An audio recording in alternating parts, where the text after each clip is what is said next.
KBS YouTube channel நேயர்களுக்கு வணக்கத்தை கூறிக்கொள்கின்றேன். இந்த சேனலை இது வரைக்கும் சப்ஸ்கிரைப் பண்ணாதவங்க சப்ஸ்கிரைப் பண்ணுங்க, ஷேர் பண்ணுங்க. ஒரு கிராமத்துக்கு பக்கத்தில் அழகிய குளம் ஒன்று நீர் நிரம்பி அற்புதமாக காட்சியளிக்கிறது.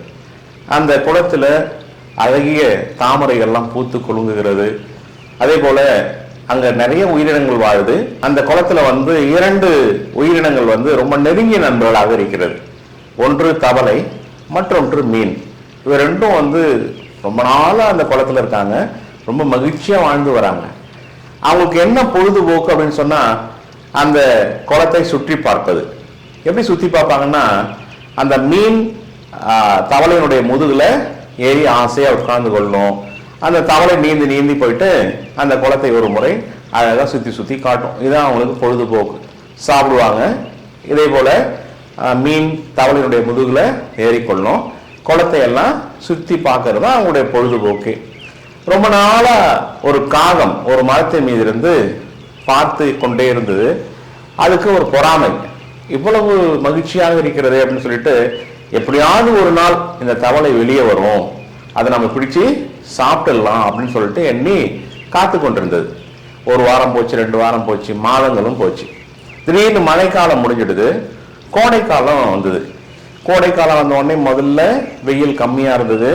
அப்போ லேசா குளத்துல இருக்கக்கூடிய தண்ணீர் வட்ட ஆரம்பிச்சது. மறுபடியும் வெயில் அதிகமாகும் பொழுது குளத்துல இருக்கக்கூடிய பாதி தண்ணி குறைஞ்சிடுது. உடனே அங்கு வசித்து வந்த மீனுக்கு லேசா ஒரு பயம் வந்து போச்சு.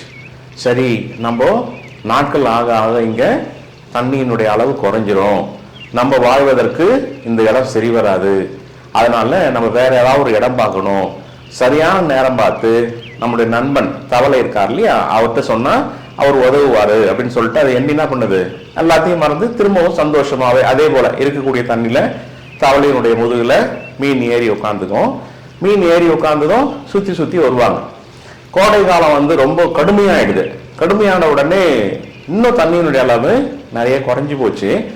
ஒரு நாள் கொஞ்சம் தான் தண்ணி இருக்கு, மறுநாள் சுத்தமா வத்தி போகும். அந்த நிலையில மீன் ஓடி போய் தவளை கிட்ட கேட்குது, நண்பா, நாளைக்கு இந்த குளம் சுத்தமா வத்தி போகும், அதனால எனக்கு இங்க வாழறதுக்கு அந்த வசதியே இல்லாம போயிடும், ஏன்னா நான் தண்ணியில தானே வாழ்வேன், அதனால ஏதாவது உதவி பண்ணு. நம்ம என்ன பண்ணலாம் அப்படின்னு சொன்னா, என்ன எப்பயும் போல உன்னுடைய முதுகுல உட்கார வச்சுக்கோ, பக்கத்திலேயே ஒரு இன்னொரு குளம் ஒன்று இருக்குது, அங்க நம்ம 2 பேரும் போயிட்டோம்னா 2 பேரும் உயிர் பழைச்சு அழகா என்ன பண்ணலாம், மீண்டும் நம்முடைய வாழ்க்கையை புத்துணர்ச்சி பெற்று வாழலாம் அப்படின்னு சொல்லிட்டு அட்வைஸ் பண்ணுது. கெஞ்சி கேட்குது. எது, மீன் தவளை கிட்ட கேட்குது. உடனே தவளை என்ன விஷயம் தெரியல, திடீர்னு சிரிக்குது. சிரிச்ச உடனே மீன், ஏன் இப்படி சிரிக்கிறேன்னும் பொழுது, உனக்கு ஒண்ணு தெரியாதா, எனக்கு எந்த பிரச்சனையும் கிடையாது. ஏன் அப்படின்னு சொன்னா, எங்களுடைய இனம் தவளை தண்ணீரிலும் வாழ்வோம், தரையிலும் வாழ்வோம். ஆனா உங்களுக்கு தான் பிரச்சனை, நீ வேணா வேற எங்கன்னா இடம் பார்த்து ஓடிடு அப்படின்னு சொல்லுது. அதால எப்படி போக முடியும், மீன் தனியா தரையில வர முடியுமா? என்னடா அது இப்படி திடீர்னு நண்பன் சொல்றாருன்னு சொல்லிட்டு அதுக்கு ரொம்ப கவலை. அப்படியே ராத்திரி பூரா அழுது அப்படியே கண்ணீர் வடிச்சு அப்படியே அந்த குளத்திலேயே இருக்குது. காலையில வடிஞ்சதும் தண்ணி முழுக்க குறைஞ்சு போச்சு. உடனே தவளை என்ன பண்றாங்க, அங்க இருந்து தப்பிச்சு அழகாக 2த்துலயும் வாழும் இல்லையா, சரி இப்ப தரையில தத்தி தத்தி வேற எங்கன்னா போறதுக்காக வராங்க. ஏற்கனவே இந்த நாளை எதிர்பார்த்து ஒரு காகம் மேல காத்து கொண்டிருக்குது. உடனே வேகமா பறந்து தன் காலால அப்படியே கொத்திக்கிச்சு.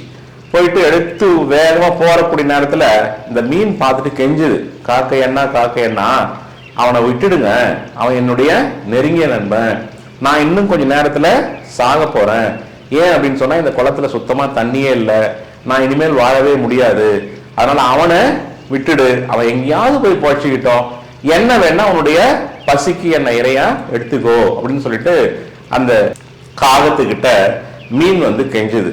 நண்பனுக்காக உயிரையே கொடுக்கக்கூடிய அளவுல இந்த மீன் இருக்குன்னு சொல்லிட்டு அந்த தவளையை பார்த்து ஒரு முறைச்சிட்டு கீழே கொண்டு அழகா இறக்கி விட்டுடுது. இறக்கி விட்டு சொல்லும் பொழுது, உன்னுடைய நண்பன் மீனுக்காக தான் உன்னை விட்டுட்டு போறேன், அதனால போயிடுச்சு போ அப்படின்னு சொல்லிட்டு அழகா அந்த காகம் வேற இடத்துக்கு போயிட்டு இறை தர போயிடுச்சு.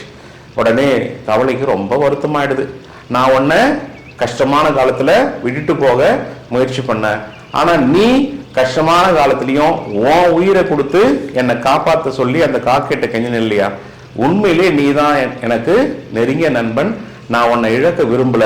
நீ உடனே என்னுடைய முதுகுல ஏறிக்கோ, வா வா, நேரம் ஆகுது, நேராக உனக்கு கஷ்டமா இருக்குன்னு சொல்லிட்டு அந்த துடித்து கொண்டிருக்கக்கூடிய மீனை முதுகுல உட்கார வச்சு தத்தி தத்தி போயிட்டு பக்கத்துல இருந்த குளத்துல அவங்க 2 பேரும் இறங்கிட்டாங்க.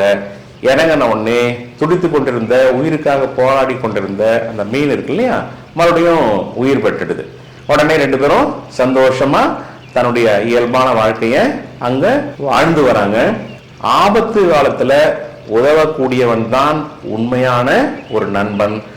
தவளையினுடைய உண்மையான நண்பன் யாருன்னு சொன்னா அந்த மீன் தான். ஏன்னு சொன்னா எந்தவித பலனையும் எதிர்பாராம உயிரையும் கொடுக்கறதுக்கு தயாரா இருந்தது இல்லையா, அந்த தியாகம் தான் அந்த மீனினுடைய உயிரை காப்பாத்துச்சு. எனவே நீங்களும் எப்பொழுது வாய்ப்பு கிடைச்சாலும் சரி, நண்பர்கள் ஆபத்தில் இருக்கும் பொழுது அவங்களுக்கு உதவுவதற்கு முயற்சி பண்ணணும். அதுதான் உண்மையான நட்பு. நன்றி.